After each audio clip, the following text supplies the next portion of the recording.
یہ کتاب اصول السنہ لأحمد بن حنبل، یہ کتاب تو نہیں ہے، بس ایک رسالہ سا ہے، کتابچہ سا ہے،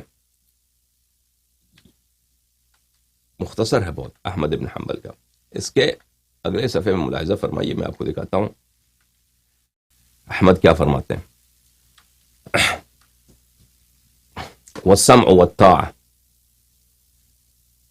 للأئمة وأمير المؤمنين، سمع و طاعت ہے ہماری اماموں کے لیے اور جو ہمارا خلیفہ امیر المؤمنین کہلائے گا اسی کے لیے، البر والفاجر، چاہے وہ نیک آدمی ہو اور چاہے فاجر آدمی ہو۔ اچھا ایک جملہ یاد رکھیے یہاں پر، آپ کو غلط فہمی نہ ہو، کہ جو شخص تلوار کے روح سے خلیفہ بنتا ہے وہ واقعاً خلیفہ بن جاتا ہے۔ اس کے لیے ان جماعت بریہ کے پاس کوئی حدیث نہیں ہے اس مسئلے پر، لیکن جو شخص خلیفہ ہے، خلیفہ بننے کا طریقہ کار جو بھی ہو، لیکن وہ فاسق ہے، فاجر ہے، اس کی طاعت واجب ہے، اس مسئلے پر ان کے پاس احادیث بہت ہیں، اس مسئلے پر ان کے کتب میں احادیث بہت ہیں کہ اگر تمہارا حکمران، تمہارا امام، تمہارا پیشوا فاسق، فاجر، شیطان ہے تو کوئی بات نہیں، اس کی طاعت واجب، وہ تم پہ ظلم کرتا ہے تو تم اس کی طاعت کرو، ٹھیک ہے نا۔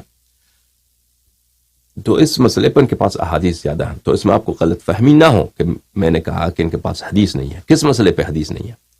اس مسئلے پہ حدیث نہیں ہے کہ اگر کوئی بیعت کرے، بیعت کے طریقے سے وہ امام بنتا ہے، اس پہ کوئی حدیث نہیں۔ اگلا امام آگے والے امام کو امام بنا سکتا ہے، اس پہ کوئی حدیث نہیں ہے، کوئی آیت قرآن نہیں ہے۔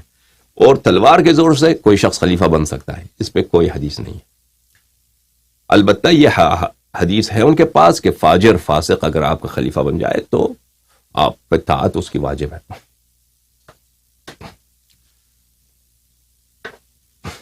اچھا پھر وہی بات کہ ومن غلبهم بالسيف حتى صار خلیفة وسمي امیر المؤمنین، تو ہماری سمع و طاعت ہے اس شخص کے لیے بھی جو تلوار کے روح سے امام بن جائے اور امیر المؤمنین کہلائے۔ پھر کہتا ہے والغزو ماض مع الامراء الى يوم القیامہ، جہاد جو ہے ہم امراء اور ہمارے جو بادشاہ کے ہوتے ہیں، جو حکمران ہوتے ہیں، ان کے ساتھ ہم ان کے دشمنوں کے خلاف جہاد ہم پہ واجب ہے۔ البر والفاجر، چاہے وہ ہمارے امراء بر ہوں یا فاجر ہوں، لا یترک، اس جہاد کو ترک نہیں کیا جا سکتا۔ وقسمۃ الفیء واقامۃ الحدود الی الائمہ، اور یہی فاجر، فاسق، خلفاء حدود کا بھی اقامہ کریں گے، ٹھیک ہے نا۔ اور جو غنائم آئے گا، بیت المال کی تقسیم بھی انہی کے ذمہ داری ہے۔ بڑی اچھی بات ہے بھائی، لاٹری ٹکٹ ہے حکمرانوں کے لیے، لاٹری ٹکٹ۔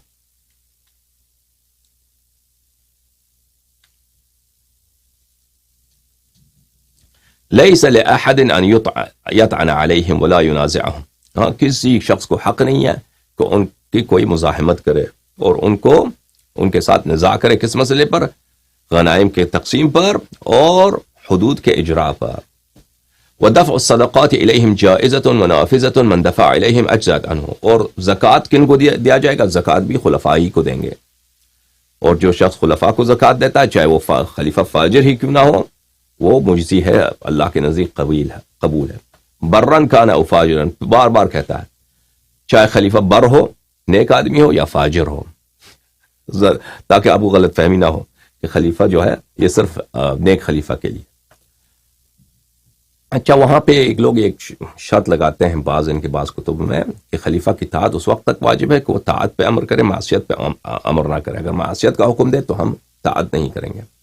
تو عزیزو یہ جملہ بھی عوام فریبی کے لیے ہے، دیکھیں عوام فریبی کے لیے ہے، کیونکہ کوئی خلیفہ اتنا بیوقوف نہیں ہوتا کہ وہ کھلم کھلا مسلمانوں، جو شخص مسلمانوں پہ حکومت کر رہا ہے وہ کھلم کھلا عوام کو حکم دے کہ تم مثلا شراب پیو، تم زنا کرو نا، اس طرح تو کوئی نہیں کرتا، اس طرح تو کوئی نہیں کرتا۔ خلفاء کو اپنے سیاسی مقاصد درکار ہوتے ہیں، کسی کو اگر قتل کرنا بھی ہو تو پہلے تو نہیں کہتا کہ اس بے گناہ آدمی کو جا کے قتل کرو، پہلے اس کو فاسق فاجر کا فتویٰ لگوائے گا، ٹھپے اس پہ لگوائے گا، پھر اس کا قتل کا وہ بنائے گا۔ تو جس شخص کے پاس عزیزو، جس شخص کے پاس خزانہ ہے، جس شخص کے پاس تمام مساجد کے جتنے امام جماعات ہیں اور امام جمعہ کے خطیب ہیں اور مختلف شہروں کے قاضی ہیں اور جتنے علماء ہیں، ان کو اسی کے خزانے سے وظیفہ ملتا ہے اور سب اسی کے روسٹر سے اس کو پیسے ملتے ہیں، تو اس کے لیے بہت آسان ہے کہ کوئی بھی غیر شرعی طریقے کو پہلے شرعی بنائے، ٹھیک ہے، اور پھر اس پہ عمل کریں. یہ تو بہت آسان ہے اس کے لیے. اور اس طرح بیوقوف ہو کسی خلیفے کو ضرورت بھی نہیں ہے کہ مثلا وہ مسلمان سے کہہ دے کہ تو جا کے لواط کر، لواط نہیں کر رہا تو میں تجھے ماروں گا، یا کسی سے کہہ دے کہ بھائی تو جو ہے جا کے زنا کر، تو زنا نہیں کرے گا تو میں تجھے مار دوں گا. اس طرح تو کوئی خلیفہ حکم نہیں دیتا، ٹھیک ہے نا،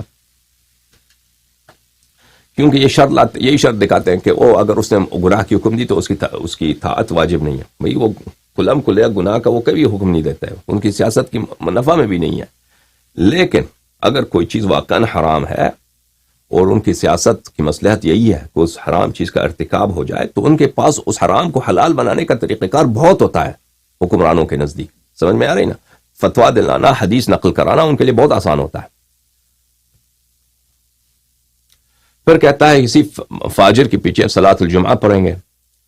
وخلف من ولاہ جائزۃ باقیۃ تامۃ رکعتین، اور جو شخص اس کا گورنر نائب ہے اس کے پیچھے بھی نماز جو ہے دو رکعت نماز جمعہ پڑھیں گے. من عادہما فهو مبتدع تارک للآثار مخالف للسنہ، اور جو شخص نماز کا اعادہ کرے کہ میں نے خلیفہ کے پیچھے نماز پڑھی اس کا اعادہ کرتا ہوں، وہ شخص کیا ہے؟ وہ گناہ کار ہے، وہ بدعتی ہے.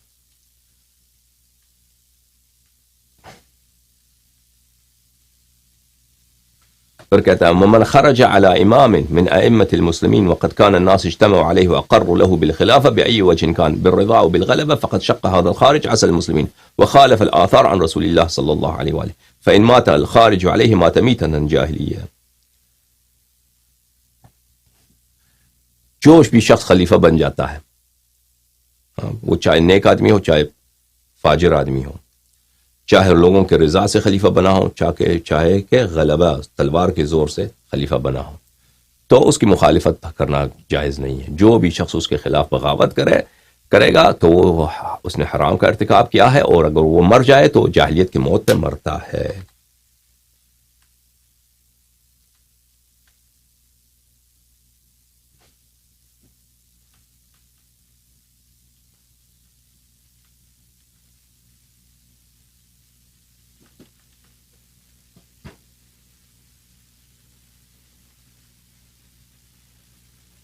اچھا، یہ میں نے حنابلہ کے متعلق بہت بات کیا. مناقب الشافعی تالیف فخر الرازی، چھاپ مکتبۃ الکلیات الازہریہ. ملاحظہ فرمائیں یہاں پر شافعی صاحب کا کیا فرمان ہے. ابن حنبل کا تو آپ نے سنا، صفحہ نمبر 127. شافعی فرماتے ہیں کل قرشی غلب علی الخلافۃ بالسیف واجتمع الناس علیہ فهو خلیفہ. کوئی بھی قریشی، کیونکہ اس زمانے میں بنی عباس بھی قریشی تھے، بنی امیہ بھی قریشی تھے، کوئی بھی قریش کا آدمی خلافت کو تلوار کے زور سے پکڑ لے اور لوگ اس پہ اجتماع کریں تو وہ خلیفہ ہے، وہ خلیفہ بن جاتا ہے.